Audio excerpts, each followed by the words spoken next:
ఇప్పుడు భగవంతుడు చాలా గొప్పవాడు, ఆయన అనంతుడు, సర్వవ్యాపకుడు, అందరిలో ఉన్నాడు, సరే గాని ఎలా నేను ఆరాధించాలి అంటే మనకు తెలిసిన ట్రెడిషనల్ పూజలు అవి చాలా ఉన్నాయి కదా, పూజలు, పురస్కార, వ్రతాలు, నోములు, తీర్థయాత్రలు ఇవన్నీ ఉన్నాయి. వీటితో ఆయన అనుగ్రహం ఎలా పొందాలి, ఆయన చేరుకోవాలంటే చిన్న విషయం, చిన్నదిగా చాలా గొప్ప విషయం చెప్పారు. పత్రం పుష్పం ఫలం తోయం యో మే భక్త్యా ప్రయచ్చతి తదహం భక్త్యుపహృతం అస్నామి ప్రయతాత్మనః. ఈ శ్లోకం కూడా చాలా మందికి తెలుసు, భగవద్గీత శ్లోకం. ఇక్కడ భగవంతుడి యొక్క అనుగ్రహం పొందాలి అంటే ఏం చేస్తే పొందుతాం? చాలా సింపుల్ అండి. మనుషుల్ని తృప్తిపరచడం కష్టం కానీ భగవంతుడిని తృప్తిపరచడం కష్టమే కాదు. అంత సులభుడైన, అంత సరళమైన వాడు కదా.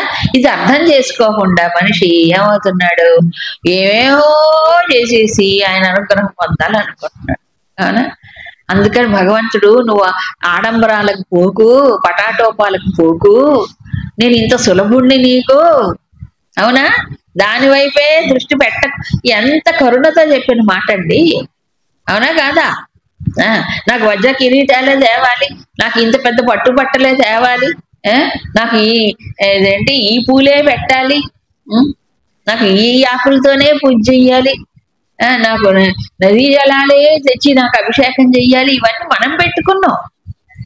ఇవన్నీ కూడా మానవుడు పెట్టుకున్నాడు, వాళ్ళ స్థాయికి తగ్గట్టు వాళ్ళు చేస్తారు. కానీ భగవంతుడు ఎలా తృప్తి పడతాట? పత్రం, పుష్పం, ఫలం, తోయం, ఈ నాలుగిట్లో ఏదో ఒకటి ఇస్తే చాలు. అన్ని ఇవ్వాలని కూడా లేదంట. అవునా? అంటే ఒక ఆకు పత్రం, ఒక ఆకు కాబట్టి 4 ఆకులు, 2 పుష్పము పువ్వులు గాని, తర్వాత ఫలము పండు గాని, తోయం ఆఖరికి నీరైనా చాలంట, నీరైనా చాలంట. స్వామి దీంతో యహ మే భక్త్యా ప్రయచ్చతి, ఎవరైతే నాకు భక్తితో సమర్పణ చేస్తాడో. ఎన్ని పూలు స్వామి? ఒక గుట్ట, ఓ బుట్ట, గుట్టలు బుట్టలు అక్కర్లేదు, ఒక్క పువ్వు చాలు, 4 పూలు చాలు. మనకు దొరికినంత లభ్యమైనంతలోనే, ఏమి ఎక్స్ట్రా పోక్కర్లేదు మనం, అవునా కాదా? ఎన్ని పూలతో పూజిస్తామంటే అనంతమైన భగవంతుడిని ఎన్ని పూలు వేస్తే ఆయన నిండుతాడు. భక్త్యా అంటే ప్రధానంగా భక్తితో ఎవరైతే సమర్పణ చేస్తాడో తత్ భక్త్యుపహృతం, ఇలా భక్తితో సమర్పించబడినటువంటి దాన్ని అస్నామి నేను స్వీకరిస్తాను. అయితే ప్రయతాత్మన, అతను ఎలా ఉండాలి? ప్రయతాత్ముడై అంటే శుద్ధ మనస్సుతో సమర్పణ చేయాలి. శుద్ధ మనస్సుతో అంటే ఏకాగ్రమైన దృష్టితో మనస్సు అక్కడ నిలిపి యాంత్రికము కాదు, భావనతో, ఇది పరమాత్మకు సమర్పణ అనే భావనతో శుద్ధాంతరంగుడై ఎవరైతే సమర్పిస్తారో అలా సమర్పించిన దాన్ని నేను స్వీకరిస్తాను. అంటే మిగతా వాటిని స్వీకరించాలని చెప్పలేదు, అంతేగా మరి. సో భక్తి లేకుండా, భావన లేకుండా చేసేవన్నీ భగవంతుడి దగ్గరకు చేరవనేగా. మరి ఎక్కడ ఉంటాయి? అక్కడే ఉంటాయి, నువ్వు ఎక్కడేస్తే అక్కడే ఉంటాయి, అవునా కాదా? అందుకే పురాణ కథల్లో ఇది నిరూపించబడింది. రుక్మిణీదేవి తులసీ దళంతో శ్రీకృష్ణుడిని తులాభారంలో తూచిందట. కథలు చెప్తారు కదా, ఆ కథలన్నీ సందేశం కోసమే, ఈ విషయాన్ని చెప్పడానికే. మరి సత్యభామాదేవి ఏం చేసింది? బారులు బారులు బంగారం అంతా నింపింది, కానీ స్వామి ఇంత కూడా లేవలేదు, కిందే ఉన్నాడు, పైకి లేవలే ఆ పళ్ళెం త్రాసులో. ఈ కథ సరదాగా ఉంటుంది, సరదా కోసం కాదు ఈ సందేశం. ఆమె అహంకారంతో చేసింది ఆ వ్రతం. ఏం అహంకారంతో? నా కొబ్బరి ముడేసుకోవాలి కృష్ణుడు కదా, నేను చెప్పినట్టు కృష్ణుడు వినాలి. నారదుడేనండి దీనికి మూలం. నారదుడు ఆవిడ గర్వభంగం చెయ్యాలని చేశాడని చెప్తారు పురాణ కథల్లో. ఏమైతే కథ ఏమైనా కూడా మనం నేర్చుకోవాల్సింది అది. కాబట్టి అహంకార దృష్టితో భగవంతుడు నీ పోషుడు అవుతాడా, నువ్వు భగవంతుడు పోషుడు అవ్వాలా? నేను చేస్తున్నా భగవంతుడు తోచుడా, నువ్వెంత అజ్ఞానం చూడండి. అవునా? భగవంతుడికి అవసరం అండి నిజానికి. మనం ఇచ్చే పూలు కానీ, మనం ఇచ్చే పళ్ళు కానీ, ఇవన్నీ ఆయనకు అవసరమా? పాప మనం పెట్టకపోతే ఆయన మడిపోతాడా? మనం పూలు ఇవ్వకపోతే ఆయనకి ఏమన్నా అయ్యే నాకు పూలు పెట్టలేదు వీటని ఏమన్నా బాధపడతాడా? అవసరమా? అనంతమైన పరిపూర్ణమైన పరమాత్మకి ఏం అవసరం? అవసరమే లేదు. కాకపోతే ఈ మానవుడు తన దృష్టిని, తనకుండే భక్తిని లేక ప్రేమని భగవంతుడి వైపు మళ్లించటానికి ఇది ఒక చిన్న ఉపకరణం, ఒక చిన్న ఆఫరింగ్ అంటారు, అంతే. సో దీని ద్వారా ఏం సమర్పణ చేయాలా? తన యొక్క భక్తిని. అందుకే భక్త్యుపకృతం, భక్తి చేత సమర్పించిన దాన్ని నేను స్వీకరిస్తా. భక్తి ఎప్పుడు ప్రయతాత్మన అంటే ఏంటి? అక్కడ దృష్టి నిలిపి శుద్ధమైన మనస్సుతో సమర్పణ చేస్తే చాలు. సో ఈ వస్తువు ద్వారా, పండు పువ్వు కాయ, దీని ద్వారా ఏం స్వీకరిస్తున్నాడు? వాడు మనసును చూస్తున్నాడు అక్కడ భగవంతుడు. ఆ మనసులో నేనున్నానలే చూస్తాడు అంతే. అవునా? మనసులో భగవంతుడు లేడు, పూలు మాత్రం గుట్టలు పడ్డాయి, ఆయన కూడా చూడ్డు. నువ్వు ఆయన వైపు చూస్తే కదా ఆయన చూసేది. వేసుకుంటున్నాడులే, ఎక్కడో పడుతున్నాయిలే అనుకుంటాడు. అవును, మనం ఆయన తలుచుకొని వేస్తే ఆయనకే సమర్పణ. ఆయన తలుచుకోకుండా మనసులో భావన చేసుకుండా ఎన్ని మంచి మంచి పూలు తెచ్చినా ఎక్కడో పడతాయి, ఆయనకి పోవు కదా. కాబట్టి ఆయన కూడా ఏం చేస్తాడు? వాడు నాకు సమర్పించట్లేదురే, ఆయన కూడా చూడు పట్టించుకోడు. సో ప్రయతాత్మన అనేది ముఖ్యం. భగవంతుడికి నిజానికి ఏమో అవసరం లేదు, పరిపూర్ణుడికి. మరి ఏం చేయాలి? తన కోసం తాను, ఇది ఒక సాధన, ఇది ఒక అభ్యాసం. ఏం అభ్యాసం? సమర్పణ చేయటం అనేది ఒక అభ్యాసం. లేక అలవాటు కాదు కదా వీడికి, జీవుడికి. ఏం సమర్పణ చేయాలి అక్కడ? ఏం కావాలి? శంకర్లు శివాపరాధ క్షమాపణ స్తోత్రం ఒకటి చాలా బాగుంటుంది. దాంట్లో ఒక మాట చెప్తాడు. ఆనాటి కాలాన్ని బట్టి ఈ మానవుడు మనస్సనే పుష్పాన్ని సమర్పించడం చేతగాక అడవుల్లో, కొండల్లో, కోనల్లో అక్కడ ఇక్కడ తిరిగి ఆ పుష్పాలు ఈ పుష్పాలు కష్టపడి సేకరించుకుంటాడు నాకు సమర్పించాలని. ఒక్క మనసు అనే పుష్పం నాకు ఇస్తే చాలు, అది చేయలేకపోతున్నా స్వామి, నా అపరాధాన్ని క్షమించు అంటే. ఆయన కోరుకోవట్లే, వీడికి మనకు బుద్ధి చెప్తున్నాడు అంతే కదా. అది అందుకే ప్రయతాత్మనః. అందుకు ఇప్పుడు ఏమైపోయిందంటే మొత్తం ఆడంబరాలే, ఎక్కడ చూసినా ఆడంబరాలు. మరి ఘోరం అయిపోయిందండి పెద్ద పెద్ద క్షేత్రాల్లో కూడా. ఈ ఛానల్స్ వచ్చినప్పటి నుంచి సర్వనాశనం అయిపోయింది. ఏమైపోయిందంటే భక్తి అంతా ఛానల్స్ లోకి వెళ్ళిపోయింది. ఎక్కడ ఉండాలో అక్కడ ఉండట్లే. గుళ్ళో లేదు భక్తి, తర్వాత పూజా మందిరాల్లో నుంచి ఎక్కడికి పోయింది? అది మొత్తం ఛానల్స్ లోకి వెళ్ళిపోయింది. ఇక్కడేం మిగలట్లే. సో భక్తి ప్రదర్శన ఎక్కువైపోయింది, భక్తి లేదు. అవునా? ప్రదర్శన అనేది నా భక్తిని ఇంకోటికి చూపించుకోవాలా, నేను చూపించుకోవాలా? అక్కర్లే, నిజాన్ని అక్కర్లేదు. ఇప్పుడు ఏమైంది? ఉపాసక్ నేమ్ బోర్డ్, ఇదేంటి విజిటింగ్ కార్డులో నారాయణ ఉపాసక్కు, ఇంకేదో ఉపాసక్కు అని పెట్టుకో. ఉపాసక్కు ఏంటి? ఉపాసకుడివి విజిటింగ్ కార్డులు వేసుకోవటం ఏంటి? డిగ్రీ ఏమన్నా, MA degree, PA degree, PhD degree ఏమన్నా వేసుకుంటున్నారు. అది కూడా వచ్చేసినాయి ఇప్పుడు. మంత్రోపాసకులు కాబట్టి మంత్రం ఇస్తే ఇంత, మంత్రోపాసనకి ఎంత, గురువుగారు డైరెక్ట్ గా చెప్పరు, ఎవరు చెప్పిస్తారు. అవును, ఉన్నాయి అవి కూడా కదా. ఈ మొత్తం ఏమైపోయిందంటే జస్ట్ వ్యాపారం, అంతా వ్యాపారం. వీళ్ళు చేసిన వాళ్ళు ఏదో సమర్పించారు, అది వేరే సంగతి. దీనికో రేట్లు పెట్టి అడుగుతారు. మమ్మల్ని కూడా అడుగుతారు, గీతా జ్ఞాన యజ్ఞాలు పిలిస్తే అండి మీకు ఎంత సమర్పించుకోవాలండి అని అడుగుతారు.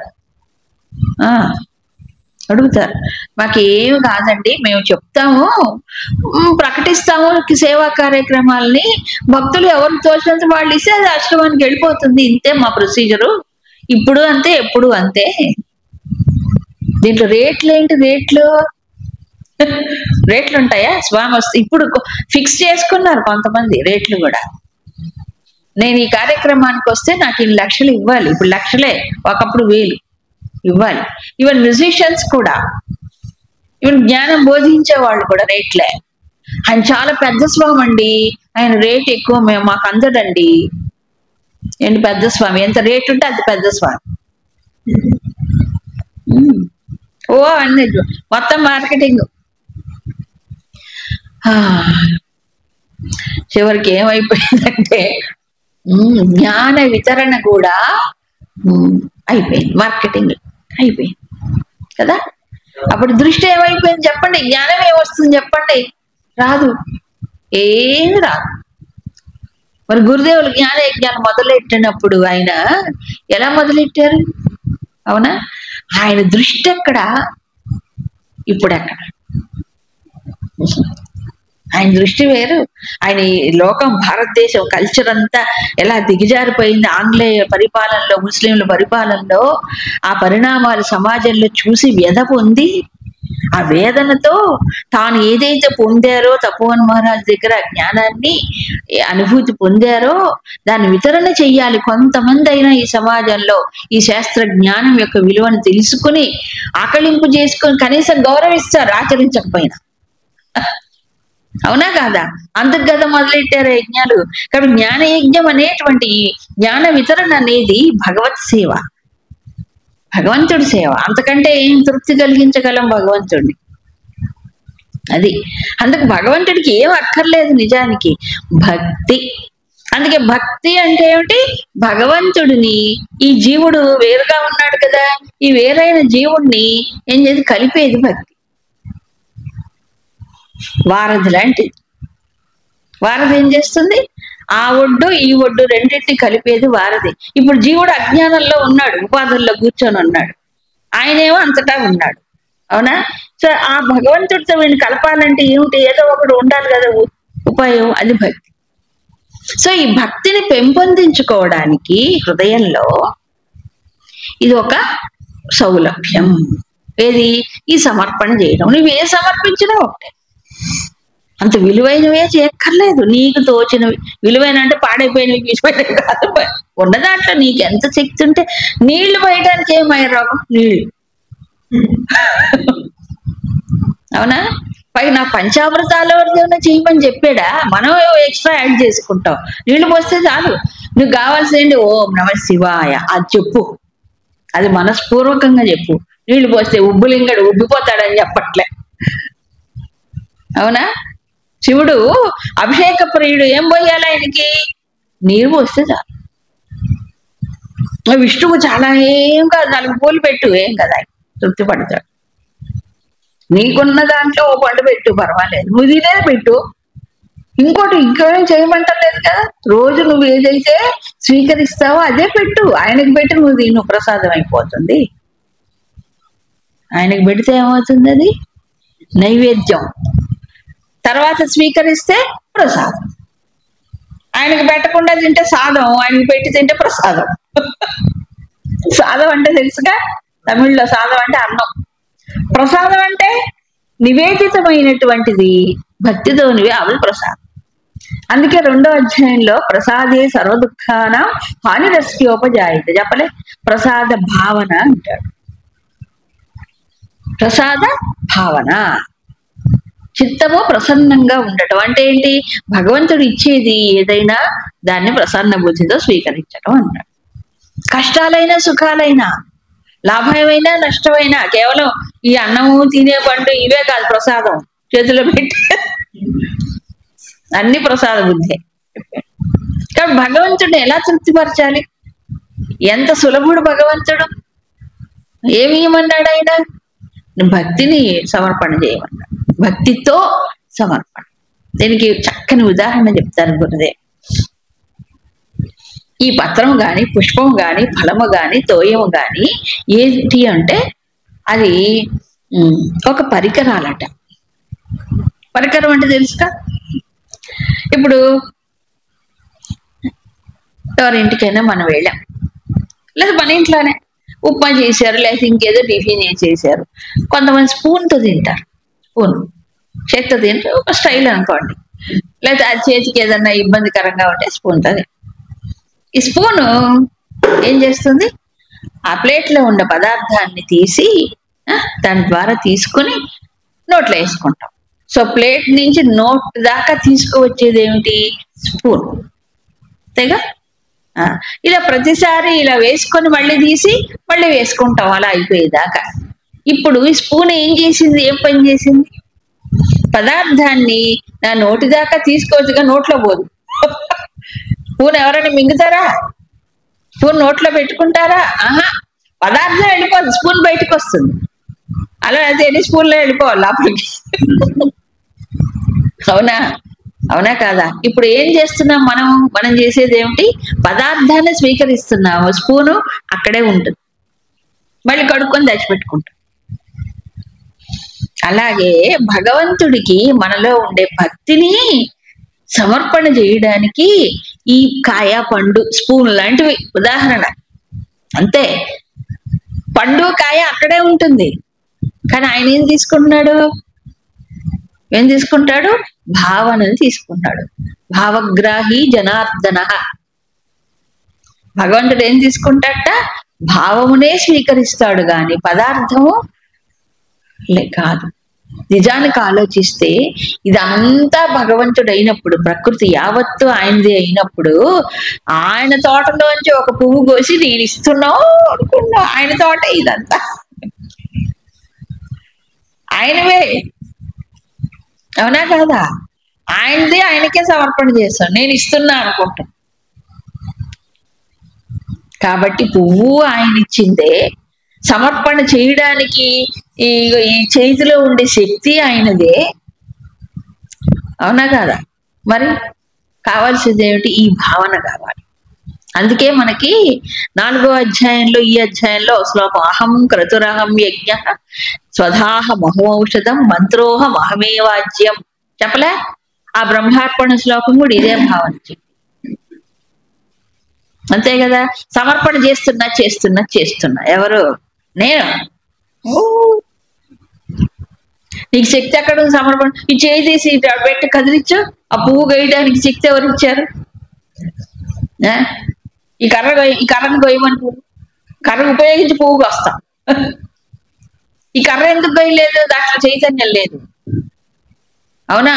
మనకి చైతన్యం లోపల ఉంది. అవునా కాదా? ఇప్పుడు కోస్తున్నామంటే అది కూడా భగవంతుడి శక్తి ఇవ్వబట్టే. కూర్చున్నాం, మంత్రం చదువుతున్నాం, ఈ వాక్కు వెనక శక్తి ఎవరు? భగవంతుడు. ఇది ఇంతకంటే గొప్ప పూజ ఇంకేం చెప్పండి. అవునా? కాబట్టి భక్తి భావన అంటే నేనేదో చేస్తున్నా, నేను పక్కన పెట్టాలి, నేను చచ్చిపోవాలి. అవునా? అహం పక్కన పోతేనే ఆ పోవడానికి సాధన, అది పోవడానికే ఈ సాధన. కానీ భగవంతుడు తృప్తి పడేది ఏమిటంటే నిరహంకారం, నిర్మమ. అన్ని చోట్ల చెప్పాడు, భగవద్గీతలో చెప్పిందంతే ఇది. సో భక్తి శుద్ధం అవ్వాలి అంటే శుద్ధాంతఃకరణంతో చేస్తే నేను తృప్తి పడతాను అన్నాడు ఆయన, స్వీకరిస్తాను. 7 శుద్ధాంతఃకరణము అహంకార మమకారములే మాలిన్యాలు, గొప్ప మాలిన్యాలు. అంతే కదా? ఇది నాది, నేను సమర్పణ చేస్తున్నా. కానీ ఆయన ఏం కోరుకుంటాడు? శుద్ధాంతఃకరణం అంటే ఏంటి? ఈ 2 పక్కన పెట్టేయి. పక్కన పెడితే ఎవరుంటారు అప్పుడు? దేవుడు. విచిత్రం ఏంటంటే అహం పైకి లేస్తే ఆయన దూరం అయిపోతాడు, అది పక్కకు పోతే ఆయన అక్కడే ఉన్నాడు. ఆయన అక్కడే ఉన్నాడు, ఎక్కడో లేడు. అవునా? అందుకని ప్రయతాత్మనః, ఈ ఇదేంటంటే చాలా ప్రయత్నం చేయాలి, నిత్య నిరంతరం. ఇదేం ఒక పూట ఒక రోజు ఒక గంటలో చేసేటువంటిది కాదు. అవునా? కాబట్టి కేవలం పండుకాయ పెట్టేసి నైవేద్యం పెట్టేసి నా పని అయిపోయింది స్వామి, నీ పూజ అయిపోయింది, ఇంకా నా పని అది, నీ పని అయిపోయింది అనుకుంటాం. అంతటితో ఆగదు సాధన, అంతటితో ఆయన తృప్తి పడేవాడు కాదు. ఇదేంటంటే ప్రిలిమినరీ ట్రైనింగ్. ప్రిలిమినరీ ట్రైనింగ్ అంటే తెలుసు కదా, ప్రారంభ దశలో ఒక శిక్షణ, తన భక్తిని భగవంతుడికి సమర్పణ చేయడానికి, భక్తిని పెంచుకోవడానికి ఒక సాధనగా చెప్పాడు. కానీ నిజంగా చేయాల్సింది ఏమిటి తర్వాత శ్లోకంలో చెప్తాడు. యత్కరోషి యదస్నాసి యజ్జుహోషి తదాసి యత్ యత్తపస్యసి కౌంతేయ తత్కురుష్వ మదర్పణం. సో ఇందాక శ్లోకం మనం వింటే అబ్బో పండు కాయ పెట్టేస్తే ఇంకేముంది, భగవంతుడు నన్ను ఆశీర్వదిస్తాడు, భగవద్ అనుగ్రహం పూర్తిగా నేను పొందుతా అనుకొని అయిపోతాం. కాదు నాయన, కాస్త ఇటు చూడు ఇంకా ఉంది. పండు కాయ సమర్పణ చేయి, కానీ అక్కడ కావాల్సింది అంతఃకరణం శుద్ధితో చెయ్యి, అప్పుడు స్వీకరిస్తాను అన్నాడు. కాబట్టి నిజానికి ఏమి ఇవ్వాలి? మనస్సు ఇవ్వాలి. మనస్సు మార్కెట్లో బారేసుకొని బజార్లో బారేసుకొని ఒట్టి చేతులతో చేస్తే ఆయనకి ఏం తృప్తి చెప్పండి? భగవంతుడు ఆశీర్వాదం వస్తుందే, అనుగ్రహం రాదు. ఇప్పుడు మనమైనా అంతే, దేవుడి సంగతి పక్కన, మనమైనా ఎవరైనా ఇష్టంగా ప్రేమతో ఇస్తే మనిషికి ఏమవుతుంది? తృప్తి కలుగుతుంది. అవునా కాదా? ఏది ఇచ్చినా మీరు బంగారు కిరీటాలు పట్టు వస్త్రాలు ఇచ్చి వాళ్ళపైన ప్రేమ లేకుండా, ఇష్టం లేకుండా, ఏదో తప్పనిసరి కాబట్టి ఇచ్చా అనుకుంటే అవునా కాదా? తృప్తి కలుగుతుందా? కలగదు. మనుషులైనా అంతే. వస్తువు కాదు, ఏం కావాలి అక్కడ? భావన. భావనే ప్రధానం. మనిషి కలిపేది భావనే. నిజానికి పరమాత్మ కూడా భావనా మాత్రం సంతృప్త. భావనాగమ్య భవారణ్య కుటారిక. అవునా? భావన చేతనే ఆమె లభ్యమవుతుంది. అవునా? ఆమె ఎవరు? భావన. ఆమె పేరే భావన. అంటే గురుదేవులు చెప్పిన భావన ఏంటి? మనస్సు బుద్ధి రెండు ఏకమైతేనే భావన. రెండు ఒక చోటికి రావాలి అంటే హృదయంలో నుంచి వచ్చేది భావన. హృదయం ప్రధానం.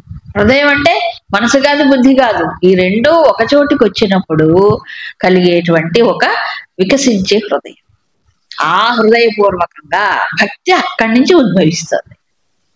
అంతేగాని ఎమోషన్ కాదు భక్తి అంటే, అది లోపల నుంచి వస్తుంది. అది భగవంతుడు స్వీకరిస్తాడు. అది అలవాటైన వాడు. ఏది? ఈ చిన్న చిన్న ప్రాక్టీసెస్, అభ్యాసములతో భక్తిని పెంచుకున్న వాడికి ఏమవుతుంది? చేయగా ఒక స్థితికి ఎదగాలి. ఏ స్థితికి ఎదగాలి చెప్పాడు. యత్ కరోషి యదశ్నేసి యజ్జుహోషి యత్ దదాసి యత్ తపస్యసి. ఇక్కడ డైరెక్ట్ గా అర్జునుడిని సంబోధిస్తూ అర్జున్ ద్వారా అందరికీ చెప్తున్నాడు. ఏమని? నువ్వేదైతే కరోషి అంటే ఏ కర్మ అయితే చేస్తావో, యదశ్నేసి ఏదైతే తింటావో, యజ్జుహోషి ఏదైతే మరి సమర్పణ చేస్తావో యజ్ఞంలో యాగాల్లో, యద్ దదాసి ఏ దాన ధర్మాలు అయితే నువ్వు చేస్తావో, యత్ తపస్యసి ఏ తపస్సులైతే నువ్వు చేస్తావో, తత్ మదర్పణం కురుష్వ అదంతా నాకు సమర్పణ చేయి. అయిపోయిందా? పండు కాయతో ముందు సింపుల్ టెక్నిక్ చెప్పాడు. ముందు పండు కాయతో నేను స్వీకరిస్తాను పండుని. కానీ తర్వాత ఏమన్నాడు? మొత్తం నాకే, అన్నీ నాకే. ఎందుకు అలా చెప్పాడు? ఇందుకు చెప్పింది అభ్యాసం, ఇప్పుడు చెప్పినటువంటిది అభ్యాసంలో సాధన ద్వారా ఎదగాల్సినటువంటి ఒక స్థితి. ఈ స్థితికి వస్తేనే అవన్నీ నాకు సమర్పణ చేయి అంటే ఇక్కడ సాధన ఒక కాసేపు చేసే సాధన కాదు, అవునా? ఎప్పుడో కాసేపు చేసేది కాదు. మరేంటి? ఎప్పుడు ఏది చేసినా కరోషి అంటే ఏంటి అర్థం? ఏ కర్మ అయితే చేసినా, ఏ కర్మ చేస్తూనే ఉంటాడు మనిషి, ఎప్పుడైనా కర్మ చేయకుండా ఉంటాడు, చేస్తూనే ఉంటాడు. తర్వాత దానం ధర్మం ఇవన్నీ మనకు ఉన్నాయి కదా. మన హిందూ ధర్మంలో దాన ధర్మాలు చేయటం ఒకటి కదా, యజ్ఞయాగాదులు చేయించడం ఒకటి. ఏది లేకపోయినా కనీసం ఇదైనా స్వాహ తిన్నైనా తింటాం కదా. అశ్నేసి అన్నాడు, నువ్వేం తింటావో అన్నాడు.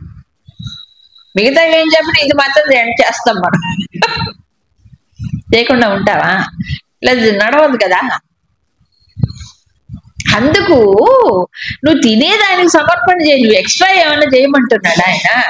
అంటలేదు కదా. మరి నువ్వు తినేదానికి సమర్పణ చేయి. ఆయన సమర్పణ చేస్తే ఏమవుతుంది? అది వైశ్వానరుడు రూపంలో ఉండే భగవంతుడు పోతుంది.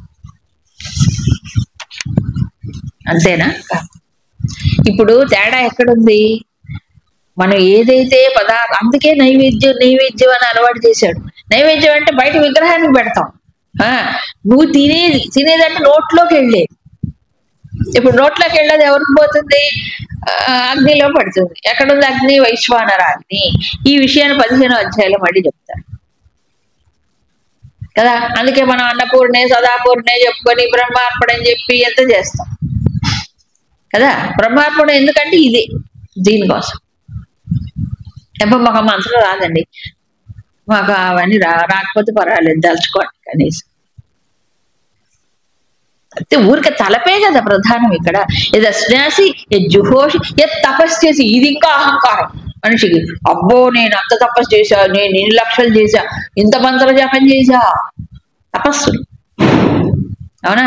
ఇన్ని తీర్థయాత్రలు చేశా కదా, ఇవి తపస్సులే. ఇవి కూడా ఏమిటి? ఇది కూడా నాకే.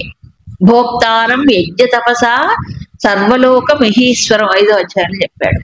తపస్సులు గాని, తర్వాత యజ్ఞాలు గాని, దాన ధర్మాలు మన పెద్దలు చెప్పారు. దాన ధర్మం చేస్తే ఎలా చేయాలంటే కృష్ణార్పణం అంటూ చేయమంటాడు, శివార్పణం అంటూ చేయమంటాడు. ఎక్కడ ఎవరికి ఏ దానం ఇచ్చినా అది ఎవరికి? భగవంతుడికి. అంతేగాని వాడికి వీడికి ఇచ్చా అనుకోకూడదు. మళ్ళీ వాడికి వీడికి ఇస్తే ఇక్కడే ఉంటుంది. భగవంతుడికి సమర్పణ అనుకున్నప్పుడు జస్ట్ ఏం మార్చుకోవాలి అంటే మనం చేసేవి ఏమి మార్చుకోక్కర్లే. ఏం మార్చుకోమన్నాడు? దృష్టి. నాకు సమర్పణ చేయమన్నాడు. సమర్పణ అనేది భావనే కదా ఇక్కడ, అవునా? ఏమిటి? నువ్వేం చేస్తే అది, నువ్వు ఏ సత్కర్మ చేసినా, ఆ కర్మ చేసినా నాకు సమర్పణ చేస్తే, కర్మయోగం అదే కదండి. కర్మయోగంలో ఏం చేయమన్నాడు? సమర్పణ. ఏం సమర్పణ? కర్మఫల సమర్పణ, అవునా? యజ్ఞం చేసిన అందుకే లాస్ట్ పూజ గాని వ్రతము గాని ఏది చేసినా కృష్ణార్పణం అంటాం చివర్లో. అంటాం కానీ ఊరికే అంటాం. కృష్ణార్పణ వస్తుంది అయిపోయిందండి కానీ ఏంటి బట్ట చేసేవాళ్ళు ఓటే అంతే. ఓ మొక్కుబడిలాగా కృష్ణార్పణం అంటారు. మొక్కుబడి కాదు, అదే సాధన, అదే సాధన. కాబట్టి ఇప్పటిదాకా నేను ఇంత చేసి ఆయనకు సమర్పణ చేస్తే ఎట్లా? మరి ఇంకెవరు చేయాలి? ఆయనకు ఏమండి ఫలము ఆయనకి సమర్పణ చేస్తే మనకేం వస్తుంది? ఓ అసలు టెక్నిక్ అదే. కర్మఫల సమర్పణే కదా మొత్తం భగవద్గీతలో చెప్పింది. సర్వకర్మ ఫలత్యాగ తతశాంతి అనంతరం 12వ అధ్యాయంలో చెప్తాడు. సర్వకర్మల ఫలత్యాగము చేస్తేనే శాంతి దొరుకుతుందట మనిషికి. ఈ ధ్యానం కంటే గొప్పది అన్నాడు. ఇప్పుడు అది సంగతి ఎవరు పట్టించుకోరు. ధ్యానాత్ కర్మఫల త్యాగ చెప్పలే. ధ్యానము కంటే కర్మఫల త్యాగం గొప్పది ఎందుకన్నాడు? ఎందుకు కర్మఫలాలు త్యాగం సమర్పణ చేయమన్నాడు? మనం చుట్టుకోకుండా, మనం పట్టుకోకుండా. ఇది సమర్పణ చేసి ఖాళీ చేసుకుంటేనే అప్పుడు దృష్టి అటువైపు వెళ్తుంది, లేదా ఫలం మీదే ఉంటుంది. దేవుడు భగవద్ ధ్యానం కుదరదు, భగవంతుడి వైపు రాదు. అంతేగా, అందుకు చెప్పాడు తత్కురుష్వ మదర్పణం. అది నాకు అర్పణ చెయ్యి. మదర్పణం అంటే మత్ అర్పణం, నాకు అర్పణ చెయ్యి. కొంతమంది విడదీయటం రాక మదర్పణం దర్పణం అంటుంటారు. అబ్బో, ఈ సంస్కృత విడదీయటం పదాలు రాకపోతే అవును కేర్లెస్ అనమాట. సరిగ్గా దృష్టి పెట్టకుండా, అభ్యాసం లేకుండా చేసేవాడు. తత్కురుష్వ మత్ అర్పణం, నాకు అర్పణ చెయ్యి.